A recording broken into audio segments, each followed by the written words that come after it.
Сәлем қыздар, бүгін сіздермен түріктердің ең сүйікті тағамы жасымық сорпасын дайындайтын боламыз. Бірінші қазанды қыздырып майды салып, майды жақсылап қыздырып, пиязды салып, пиязды қуыратын боламыз.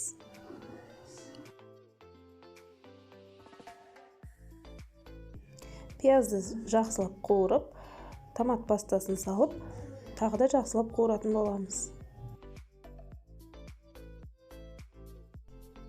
Оған сәбізді саламыз, оны да жақсылап араластырып, біраз қуырамыз. Сосын оның үстіне картопымызды саламыз.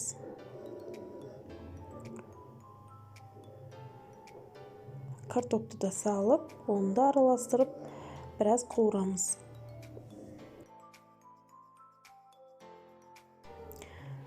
Бәрін жақсылап қуырып, сосын үстіне жуылған, тазаланған жасымығымызды саламыз. Үстіне мұздай су құйып, оны қайнататын боламыз баяу отта. Осылай міне біраз қайнап шыққан соң, үстіне жарты лимонның суын сығып, лимонның өзінде салып, біраз қайнатамыз. Сосын лимонды алып тастайтын боламыз.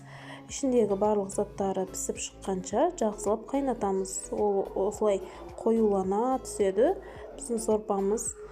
Сосын оны біз блендердің көмегімен езіп алатын боламыз. Кішкене суытсаңыздар да болады.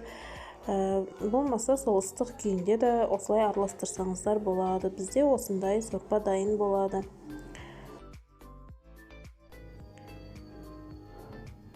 Сосын жақсылап араластырып, оның тұзын көріп салатын боламыз. Сосын осы жерде видеоға түспей қалыпты, мен сары майды ерітіп, оған паприка мен кинзаны салып, кішкене қуырып алдым. Сосын осы араласпамызды сорпамызға салып араластыратын боламыз. Сорпамыздың дәмі де, иісі де өте әдемі болып шығады осыны салғаннан соң. Бәрін жақсылап араластырамыз. Біздің сорпамыз дайын.